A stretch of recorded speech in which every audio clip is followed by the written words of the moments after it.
আসসালামু আলাইকুম বন্ধুরা, এবি কিচেনে সবাইকে স্বাগত। আজ আবার আপনাদের কাছে চলে এসেছি একটি রেসিপি নিয়ে। আজকে আমার রেসিপি হলো বড়দিন স্পেশাল প্লাম কেক বা ফ্রুট কেক। চলুন তাহলে আজকে রেসিপিটা আমার দেখে নেওয়া যাক। আমি এটা বাড়িতে থাকা উপকরণ দিয়ে তৈরি করেছি, খুবই সহজ পদ্ধতিতে। বাজারে কেক কিনতে গেলে কেক তো খেতে ভালো হয় না, উপরন্ত দাম বেশি লাগে। আপনি যদি বাড়িতে থাকা উপকরণ দিয়ে তৈরি করেন, সব জিনিসও ভালো পাবেন এবং খেতেও ভালো হবে।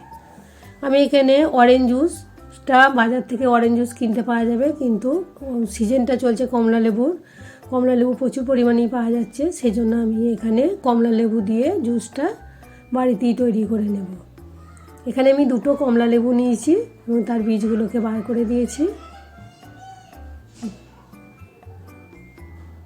দিয়ে মিক্সিতে গ্রেট করে নেব।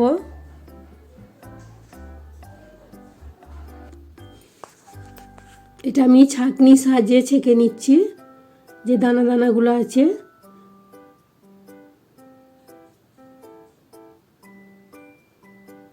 আমি এখানে এটা ছেঁকে নিলাম। এটা হাফ কাপের মতো বেরিয়েছে। এতে আমি এবারে ড্রাই ফ্রুটস কিছু দিচ্ছি, টুটি ফুটি দিলাম, সাদা আর কালো কিশমিশ দিলাম, আমন্ড বাদাম আর কাজু বাদাম, ওগুলোকে সব একসঙ্গে মিশিয়ে আমি এখানে 2 ঘন্টার মতো রেখে দেবো। এটা যদি সারা রাতের জন্য রেখে দেওয়া হয় তাহলে কোনো অসুবিধা নেই, কিন্তু 2 ঘন্টা রাখলেই হয়ে যাবে। আমি এখানে চিনির ক্যারামেলটা তৈরি করে নিচ্ছি।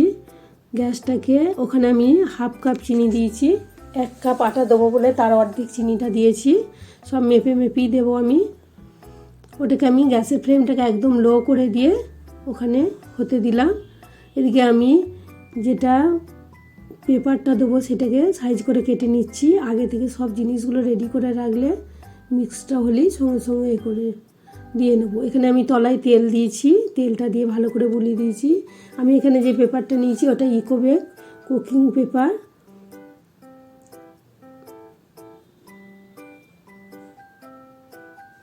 দু ঘন্টা আমার এটা ভিজে গেছে, অনেকটাই ফুলে গেছে কিশমিশগুলো, কাজুগুলো।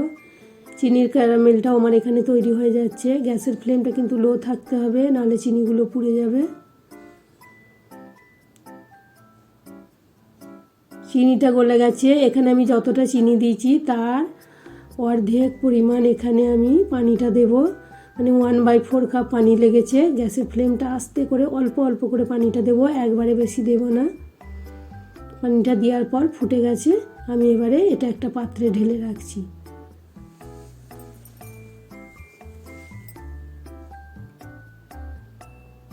এটা আমি ঢেলে ঠান্ডা করে নেব।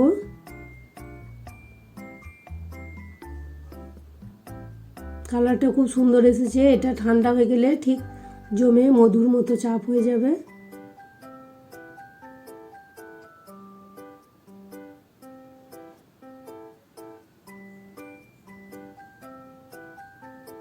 ওদিকে ঠান্ডা হচ্ছে, আমি এখানে চুলোতে কুকারটাও ফ্রি হিট করতে দিয়েছি। ওখানে আমার কেক করার জন্য যে লবণ ছিল সেটা দিয়ে একটা স্ট্যান্ড বসিয়ে গ্যাসের ফ্লেমটা লো করে 10 থেকে 15 মিনিট আমি ফ্রি হিট করতে দেবো। এদিকে আমার মধুটা পুরো মধু বলছি ভুল করে, চিনির ক্যারামেলটা পুরো ঠান্ডা হয়ে গেছে। যতটা পানি দিয়েছিলাম চিনির ক্যারামেল তৈরি করতে অতটাই আমি এখানে তেল দিলাম, সাদা তেল, ঘি বাটার ব্যবহার করলেও হবে। তার মানে দিলাম আমি 1/4 কাপ। এখানে কেকটা আমি ময়দা দিয়ে তৈরি করে নিয়ে আটা দিয়ে, যে রুটি করার আটা দিয়ে তৈরি করছি। ময়দা আটা যে কোনো কিছু দিয়ে তৈরি করলেই হবে। ওগুলোকে বেশ শুকনো উপকরণগুলো ভালো করে চেলে নিচ্ছি। এখানে আমি 1 কাপ আটা দিয়েছি আর দুধ দিয়েছি। 10 টাকার যে আমুল স্প্রে দুধ পাওয়া যায় সে 1 প্যাকেট দিয়েছি। 4 চামচে 3 চামচের মতো দুধ দিয়েছি। ওগুলোকে চেলে নিয়ে বেশ মিক্সড করে নিচ্ছি।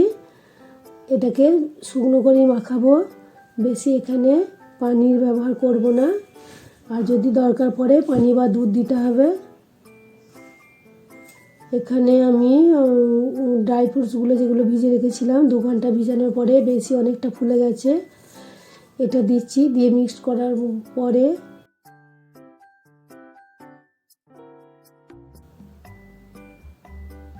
এটাকে বেশ ভালো করে মিক্সড করে নিচ্ছি। ঘনত্বটা খুবই গাঢ় হয়েছে, সেই জন্য এখানে আমি পানি ব্যবহার করলেও হবে, কিন্তু আমি এখানে দুধ দেব। দুধটা আমি অল্প অল্প করে দেব।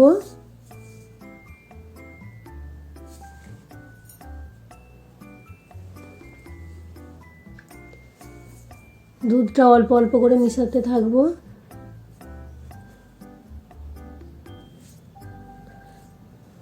দুধটা আমি অল্প অল্প করে মিশিয়েছি, কিন্তু এখানে আমার 1/4 কাপের মতো দুধ লেগেছে।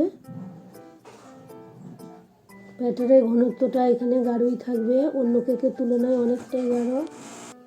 এইভাবে যদি মেপে মেপে সব কিছু জিনিস দিয়ে তৈরি করেন, কেকটা কিন্তু পারফেক্ট একদম তৈরি করতে পারে। যে প্রথমবার বানাবে সেও পারবে। খুবই ভালো এবং সুন্দর কেক হবে। বাজারের তুলনায় তো খুবই ভালো। জিনিসগুলো সব দেওয়া হবে বাড়িতে। এইভাবে আমার এই রেসিপিটা যদি ভালো লেগে থাকে, আমার চ্যানেলে যারা নতুন বন্ধু অবশ্যই সাবস্ক্রাইব করার অনুরোধ রইল, এবং যারা আমার নিত্য নতুন রেসিপি দেখেন অবশ্যই কমেন্ট করে জানাবেন কেমন লাগলো আমার রেসিপিটি, এবং বেশি বেশি শেয়ার করবেন। আমার এখানে কেকের ব্যাটারটা তৈরি হয়ে গেছে। এবারে আমি সব শেষের কাজ করব। এটা কিন্তু একদম সব শেষে দিতে হবে, নাহলে এটা মিক্সড করে বেশিক্ষণ রাখা যাবে না। এখানে আমি 1 টেবিল চামচ কর্নফ্লাওয়ার বলছি 1 টেবিল চামচ বেকিং পাউডার নিয়েছি, আর বেকিং সোডা নিয়েছি এখানে 4 চামচের 1/2 চামচ, আর 1 চিমটি লবণ দিয়েছি মিষ্টি ব্যালেন্সটা ঠিক করার জন্য। আর সব শেষে দিলাম ভিনিগার। এখানে ভিনিগার আমি 1/2 ঢাকা দিয়েছি, ওই 1 চামচের মতোই। এগুলোকে খুবই তাড়াতাড়ি মিশিয়ে নিয়ে আমি বাটিতে ঢেলে দেব, কারণ এটা মিশানোর পর বেশিক্ষণ রাখা চলবে না, রাখলে কেকটা আর ফুলবে না। আমি আগে থেকেই বাটার পেপার দিয়ে সব ঠিক করে রেখেছিলাম।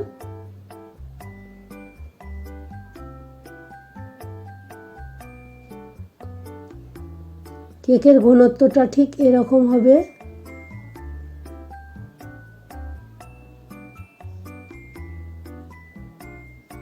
পুরোটাই আমি হাওয়া যদি থাকে সেই জন্য ঠুকে দিলাম। এবার আমি এর উপরে কিছু ড্রাই ফ্রুটস দিয়ে দিচ্ছি। কেকের ব্যাটারটা যদি নরম হয় তাহলে 20-25 মিনিট হওয়ার পর কেকের ঢাকাটা খুলে, কুকারের ঢাকাটা খুলে তখন দিতে হবে ড্রাই ফ্রুটসগুলো। এটা আমার ব্যাটারটা বেশ গাঢ়, ঘনত্বটা ভালোই হয়েছিল, সেই জন্য আমি এখনই দিয়ে দিলাম। সব গোটা গোটাই দিয়েছি। আর এখানে আমি কিছু টুটি ফুটি দিয়েছি, সেই ভিডিওটা স্কিপ হয়ে গেছে। আমি এখানে কুকারটাকে ফ্রি হিট করেছি 15 মিনিট। যে নুনটা দিয়ে রেখেছিলাম ওটা কেকের সময় দিই। আর এখানে কিন্তু কুকারের যে সিটিটা আছে সেটা খুলে নিতে হবে, সেটাকে আমি খুলে নিয়ে দিয়েছি। আমি এটাকে একদম লো ফ্লেমে ছোট ওভেনের দিকে দিয়ে দেবো। দিয়ে 1 ঘন্টা সময় ধরে হয়েছে আমার। 1 ঘন্টা পরে আমি এটা কাঠি ঢুকে চেক করছি, পুরো ভালোভাবেই আমার কেকটা হয়ে গেছে। কাঠিতে কোথায় লেগে নেই গো। কেকটাকে আমি এবারে তুলে নিয়ে 1 থেকে 1.5 ঘন্টার মতো ঠান্ডা করতে দেবো। আর এখানে একটা তোয়ালি বা কোনো কাপড় দিয়ে ঢাকা দিয়ে রেখে দেবো। 1 ঘন্টার থেকে 1.5 ঘন্টা পরে ঠান্ডা হয়ে গেলে আমি একটা পাত্রে এটাকে উল্টে ঠুকে ঢেলে নিচ্ছি।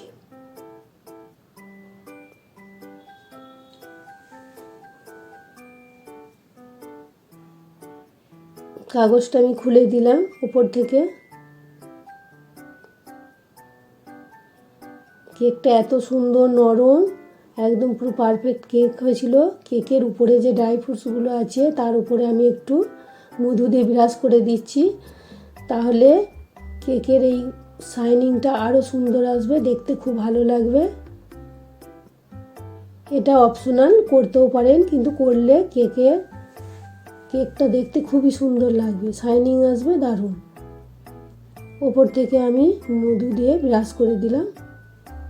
কেক আমার সম্পূর্ণ রেডি হয়ে গেছে। কেটে আমি দেখাচ্ছি কতটা সুন্দর হয়েছে।